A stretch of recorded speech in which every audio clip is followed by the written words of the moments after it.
Yes, money is going down because the love of money is what makes those different kinds of seven sins. The love of money produces that different kinds of sins. And from that seven sins, you can experience one, but you will add up three different kinds of sins because of that money. Money is a tool, but the evilness will use the love of money. That's why we can do scam, etc. Yes, the old system is already dotting down. You're already seeing it. So, if not, I think a Gisara ni Sarah thing, let's activate that one. Better not to save money from bank. Let them corrupt money in those governments so that the money will totally bring down. Then, yes, just save silver's gold or crypto. Don't buy or sell at the same. But how can you save? Maybe buy crypto for soon for the when Gisara ni Sarah arise. Okay, greetings, Patriots. I just want to get into something here that I think is on everybody's mind is your mortgages. Okay, so I'm a pretty much a seasoned veteran in this stuff, especially in Canada. I've owned 60 mortgages and I've gone through pretty much everything. Now, I don't think anything has changed, but really what I want to get to is, a lot of people are, it's on everybody's mind right now because we're going from the old to the new. Now, the old banking system is dead. Okay. Now, if you are having trouble paying your mortgages, or if you are in foreclosure, I'm going to tell you what I would do, and then you can, take it or leave it. Okay. I would write them a letter. I mean, first of all, if you're in foreclosure and they're writing you a letter saying we're going to put your place up for sale or whatever they're going to do, you write them a letter back saying that your property, because you have invested interest in it, they have to sell it for fair market value so you can recoup your equity. Okay. If that's where it's going, if it's gone that far, if it hasn't gone that far, you can maybe stop payment. Because if you're having difficulty paying on your mortgage, it will probably take 2 or 3 months for them to, get that kind of pushed through. And then at that point you can, do what I just said about the letter stuff, right? Because once you put the letter back to them saying that it has to be sold for fair market value, and they really legally cannot sell it because you have an interest in that property as well, okay? Unless you approve of that sale for that price. So that's one way of doing it. You have to understand, Gisara, or Nasara, that's coming in and being implemented, is going to wipe out all debt. So, we're at this crossroads right now, whether, to throw out the old and bring in the new, and these banks it's not computing with them, right? It's just not computing with them yet. So they're going to be doing everything they can to get their money out of it. But you can also go down to them and say, listen, you could have taken out, my mortgage out of my trust fund that I have, that that I have, and we wouldn't be doing this shit because the contract that I signed with you is not worth the paper it's written on. And it's very true. That contract that you wrote is a fraudulent contract. That mortgage is a fraudulent contract, along with the taxes, along with all the other bullshit that they wanted to throw at you. Okay? All this banking stuff is completely illiterate. Okay? And it's up to you as homeowners to understand what your rights are. All right? I mean, I didn't want to get into all the minutia back 12 years ago, so I knew this was coming, so I just sold everything and got my money out of it when I could. And now I'm just, I have free time on my hands watching this real estate meltdown. Because real estate, this bubble, when it does crash, this real estate market's your value on your property is going to drop up to 85%. 85%. Let that sink in. So sell it. If you're having problems with your property now, sell it. I mean, get a for sale sign on before the bank does. And if the bank is, threatening you with that, then you say that, listen, then you attack them by giving them a letter saying that you must sell it for fair market value as I have invested equity into this property as well. And they, they might go back and forth a little bit, but then at that point just say, any further letters coming back to me, I'll just send it over to my lawyer. Okay, and that's basically all it is. Then you have to go to a real estate lawyer at that point. But at least it ties it up, okay? Because the house that you bought, whenever you bought it, you didn't have to pay for it to begin with, because all they had to do was take it out of your trust fund. You have millions and millions and millions of dollars on your birth certificate, which they also stole. Okay, all the banks stole it, all the central banks. I'm talking about Canada, and I'm talking about the United States as well. We all have in North America been taken over by the Rothschild banking cartels. Okay, and that it's very obvious what has happened here. So because they were doing it illegally, not just taking your trust fund money, but they were also charging you, lending you money, lending you your money, and then charging interest on top of that. Scam upon scam upon scam.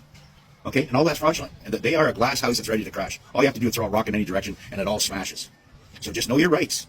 You can stay in your house, but you have to get going with these letters, right? If they're sending you out letters, you send them letters back, and you keep this ball rolling. Because all this is going to, no matter what, there will not be a midterm election. There won't not be a midterm election. This is not going to happen. I think, this is what I'm thinking. When Trump announces Nasara Gisara, at that point, it'll trigger a 120-day election. You see where I'm going with this? Because it becomes a whole brand new system, right? for the United States, and that might trigger a whole brand new election. And then at that point, he will maybe everybody will end up getting, Jassara and Nasara.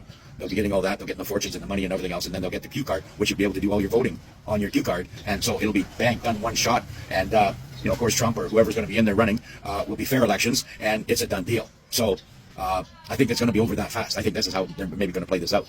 I'm just guessing. But if you're in this situation, or if you're having a hard time with payments and stuff like this, I just stop payments. Keep your money, and then pull your money out of that account, pull your money out of that bank, and keep it. Take your money home and go hide it. Go buy some silver, go buy some foreign currency from another bank, maybe start another account, a smaller account with another bank that is more, more friendly, you know what I mean?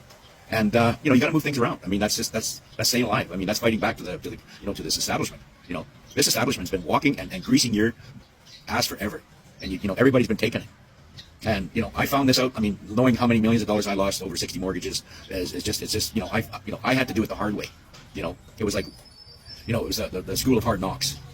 But now I'm explaining to the young ones, even if you're into the first house and don't worry about it, okay? It's all cool. I know how I felt when I had a tough time with my first house. So you just stay calm. Everything's fine. Just, fight back, stand up and fight back. This is very important because they're ripping you off. I never had that advice when I was, a younger, homeowner, right? So what I'm saying to you as an elder, Canadian builder, with a lot of experience behind this is this, we're in this transition right now. So, do as I say. Go back to this video, repeat it again, you know what I've said, and, so you understand what the game is, okay? Any questions on this, just take it, put it into my comments on this video, and I'll try to get them answered for you, all right? Okay, so good luck. The reformations require that the Federal Reserve be absorbed by the U.S. Treasury Department, and the bank's fraudulent activities must be stopped, and payment must be made for past harm. In 1998, the military generals who originally participated in the farmer claims process realized that the U.S. Supreme Court justices had no intentions of implementing the accords, so they decided the only way to implement the reformations was through a law passed by Congress. In 1999, a 75-page document known as the National Economic Security and Reformation Act was submitted to Congress, where it sat with little action for almost a year. Late one evening, on March 9, 2000, a written quorum call was hand-delivered by Delta Force and Navy SEALs to 15 members of the U.S. Senate and the U.S. House, who were sponsors and co-sponsors of NESARA. They were immediately escorted by the Delta Force and Navy SEALs to their respective voting chambers, where they passed the National Economic Security and Reformation Act. These 15 members of Congress were the only people lawfully allowed to hold office in accordance with the original 13th Amendment. Remember, British soldiers destroyed copies of the Titles of Nobility Amendment in the War of 1812 because it prevented anyone who had ties to the Crown of England from holding public office. NESARA is the most groundbreaking reformation to sweep not only this country, but our planet in its entire history. The Act does away with the Federal Reserve Bank, the IRS, the shadow government, and much, much more. NESARA implements the following changes. Zeroes out all credit card, mortgage, and other bank debt due to illegal banking and government activities. This is the Federal Reserve's worst nightmare, a jubilee or a forgiveness of debt. Abolishes the income tax, abolishes the IRS. Employees of the IRS will be transferred into U.S. Treasury National Sales Tax Area. Creates a 14% flat rate non-essential new items only sales tax revenue for the government. In other words, food and medicine will not be taxed, nor will use items such as old homes. Increases benefits to senior citizens. Returns constitutional law to all courts in legal matters. Reinstates the original Title of Nobility Amendment. Hundreds of thousands of Americans under the control of foreign powers will lose their citizenship, be deported to other countries, and barred for re-entry for the remainder of their life. And millions of people will soon discover their college degrees are now worthless paper. Establishes new presidential and congressional elections within 120 days after NESARA's announcement. The interim government will cancel all national emergencies and return us back to constitutional law. Monitors elections and prevents illegal election activities of special interest groups. Creates a new U.S. Treasury rainbow currency backed by gold, silver, and platinum precious metals, ending the bankruptcy of the United States, initiated by Franklin Roosevelt in 1933. Forbids the sale of American birth certificate records as chattel property bonds by the U.S. Department of Transportation. Initiates new U.S. Treasury bank system in alignment with constitutional law. Eliminates the Federal Reserve System. During the transition period, the Federal Reserve will be allowed to operate side by side of the U.S. Treasury for 1 year in order to remove all Federal Reserve notes from the money supply. Restores financial privacy. Retrains all judges and attorneys in constitutional law. Ceases all aggressive U.S. government military actions worldwide. Establishes peace throughout the world. Releases enormous sums of money for humanitarian purposes. Enables the release of over 6,000 patents of suppressed technologies that are being withheld from the public under the guise of national security, including free energy devices, anti-gravity, and sonic healing machines. I want the American people to know today that I am still committed to working with people of good faith and goodwill of both parties to do what's best for our country. Because President Clinton's clone had no interest in signing NESARA into law, on October 10, 2000, under orders from U.S. military generals, the elite Naval SEALs and Delta Force stormed the White House and under gunpoint forced Bill Clinton to sign NESARA into law. During this time, Secret Service and White House security personnel were ordered to stand down, disarmed, and allowed to witness this event under a gag order. From its very inception, Bush Sr., the corporate government, major bank houses, and the Carlyle Group have opposed NESARA. To maintain secrecy, the case details and the docket number were sealed and revised within the official congressional registry to reflect a commemorative coin, and then again, it was revised even more recently. This is why there are no public congressional records, and why a search for this law would not yield the correct details until after the reformations are made public.